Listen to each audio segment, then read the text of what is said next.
everybody, welcome to Learn with Steph. This is one of the videos as part of our Lessons in Law series. The focus is on OCR A Level Law, but it will be useful to anybody studying law. If you like the videos, please do subscribe and press the like button at the bottom. This is our second lesson looking at the liability and negligence. In our first lesson, we looked at duty of care. Today, we're going to look at breach of duty. So, as we heard, negligence is made up of three elements: duty of care, breach of duty, and resulting damages. So, unlike duty of care, which has a 3-point test laid down in Caparo, breach of duty only has one test, and this test is laid down in the case Blythe v Birmingham Waterworks Company. And Blythe basically set the test for breach and for negligence as the defendant has fallen below the standard of a reasonable man. In other words, has acted carelessly. And what they said in Blythe was that negligence is the omission to do something which a reasonable man would do, or doing something that a reasonable man would not do. So in other words, for negligence liability, the person has to either not do something that a reasonable man would do, or to do something that a reasonable man wouldn't do. So it's a reasonable man test, which makes it an objective standard. And basically, the defendant is going to be compared to an ordinary person performing a particular task, an ordinary competent person performing the task. So if the defendant knocked somebody over whilst he was carrying some ladders, he would be compared to an ordinary person carrying ladders. If the defendant caused injury due to doing some DIY, he would be compared to an ordinary DIYer, an ordinary competent DIYer. And basically, because it's a reasonable man test, an objective test, the characteristics of the defendant are rarely taken into account. This idea of it being an objective test, the idea that characteristics of the defendant aren't relevant, is illustrated by the learner-driver case, Nettleship v Weston. And in this case, the learner-driver was having a lesson with her friend, and she crashed into a lamppost, and the friend suffered whiplash and sued for negligence on her insurance. And basically, Lord Denning highlighted in this case that this was a purely objective standard. The characteristics of the defendant aren't usually relevant. So it was irrelevant that she was a learner driver.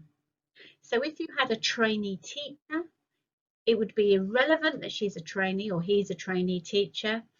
That trainee teacher would be expected to teach a lesson to the standard of an ordinary competent teacher. When you are learning to drive, you are expected to drive to the standard of an ordinary competent driver. So we've said characteristics of the defendant are rarely taken into account. However, there are two exceptions to this rule, and those are age, when somebody is very young, or expertise.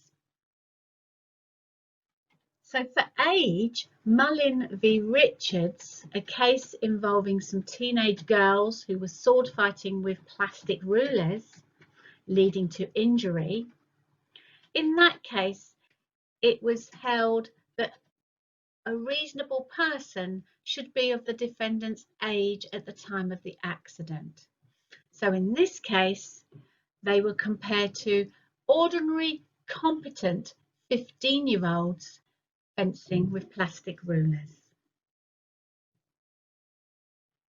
And a similar thing is stated for expertise. So in this case, Bolam with one L versus Friern Barnet Hospital. This involved electric shock treatment to deal with psychiatric conditions. And basically this case laid down the expert test. So the defendant will be expected to meet the standard of an expert, will be judged against what is reasonable and competent behaviour by a body of experts. However, all of this test, this reasonable man test, is going to be balanced against certain risk factors. So the standard of care may well be higher if the risk is greater. And here we can think about our coronavirus and the recent lockdown, and we can think about how the government eased the lockdown. In order to ease the lockdown, they were influenced by certain risk factors.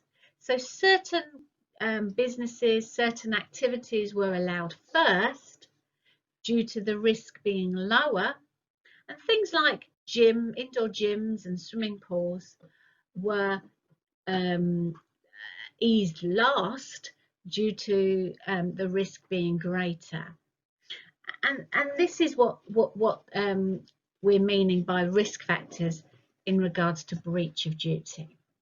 The factor is the potential for harm. So the greater the potential for harm, the higher the standard of care that is required. And some claimants need a far higher standard of care. So for instance, the very young, if you go to a nursery school or a creche of some sort, you will see that there's quite often covers over plugs, there's locks on the door, things are away from shelves, because a higher standard of care is required. So if we just think about a situation that you'll be familiar with, the coronavirus, think about what the government did to reduce the potential for harm for some people. What did they do? Well, they shielded people, didn't they? They asked for the most vulnerable in society to shield. And that's the sort of thing we're talking about here, the vulnerable in society. And an example case for this is Paris v Stepney. And in this case, a mechanic was welding and he was already blind in one eye, but he wasn't given any goggles. And there was an accident which led to blindness in the other eye. And basically, it was held that a much higher standard of care was owed to this mechanic due to the fact that he was more vulnerable, being having only one sight in one eye. So more precautions were expected because there was a potential for more serious harm. So the more vulnerable the potential claimant, the higher the standard of care expected, the more precautions one would expect. So we talked about the COVID-19 shielders, we've talked about young children and keeping the nursery well locked. The second risk factor is probability of harm. So the amount of risk. And basically, the more probable the risk, the more precautions a defendant should take. Again, if we think about the coronavirus, think about which environments opened first when the government eased the lockdown and which ones opened last. And the reason for that is, of course, it was more probable that somebody could catch the virus in a place such as an indoor gym or a swimming pool than an open park. And then again, why were face coverings made mandatory on public transport? Again, it was to reduce the probability of risk. The case for this is Bolton v Stone, and in this case, a cricket ball hit a passers-by. Now, basically, this had happened very, very rarely, so it was held that the risk of it happening was very small, and therefore the defendant had taken enough precautions in the light of the risk. And then a little bit of an extra case here, Roe v. Minsiter of Health. Basically, this case held that risks must be known risks. So you can't sue for negligence if a defendant hasn't protected against a risk that nobody knew about at the time. And in this case, this involved anaesthetic being contaminated and it causing paralysis. So the more probable the risk, the more probable the harm, or the more likely the risk, the higher the standard expected, such as wearing masks on public transport. The third risk factor is cost and practicality. And the rule here is that a reasonable person would only take precautions that are practical and cost effective. So again, if we think about the coronavirus, pretty much the only way to prevent anyone picking up the virus would be for lockdown to be to continue until a vaccine or a treatment. So if that's the only way, why was lockdown eased at all? Well, it was eased because sometimes the economic consequences outweigh the actual risks, doesn't it? And that's what this risk factor is all about. And the case to illustrate this is Latimer versus AEC.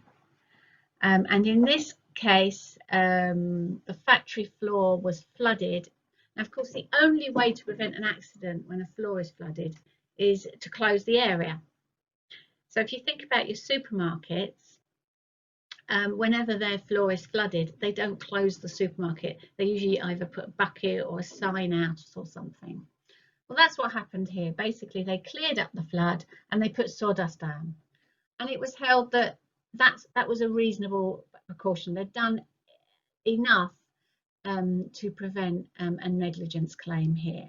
So it wouldn't have been reasonable to shut the place down, and that cost and practicality needed to be taken into account. So a reasonable man is expected to take all practical and cost-effective precautions, such as wearing face coverings on public transport, but not masks, because obviously that would take equipment away from the NHS. And again, you know, think about it. Teachers don't wear PPE equipment generally. It's not cost and practical generally, is it? And then the final risk factor is the social importance of the activity, because sometimes the risks are worth taking because the social benefit outweighs the risks. So again, if we think about it, in secondary schools, why was it year 10 and 12 that came back first? Well, clearly because the social benefit of them coming back outweighed the risks. And the case to illustrate this is Watt v Hertfordshire County Council. And in this case, the firefighters went to an emergency, but they left in such a hurry they didn't secure heavy equipment, and that fell and broke one of the firefighters' arms. And in that case, it said one must balance the risk against the end to be achieved. And in this case, they held there was no negligence because the benefits outweighed the risk. So the potential benefit may well reduce the risk, or not the risk, but the amount of precautions that are expected. So sometimes the social benefits make the risks worth taking, such as exam years coming back to school, and you know, things like the government allowing football as one of the first sports back. It was seen that the benefit that brought outweighed the risk. So that brings us to the second element, the end of the second element of liability and negligence. So you should now know the tests for duty of care, and you should now know the Blythe breach test of a reasonable man is expected not to do things that a reasonable man would do, or to do things that a reasonable man would do, but this is balanced against the 4 risk factors of potential for harm, probability for harm, cost and practicality, and social benefit, and that it's an objective test, so characteristics are rarely taken into account except age for the very young and expertise. The next lesson will be on resulting damages. That brings us to the end of this lesson in law. I hope you enjoyed it. If you did, please like it and subscribe to find more videos. Bye.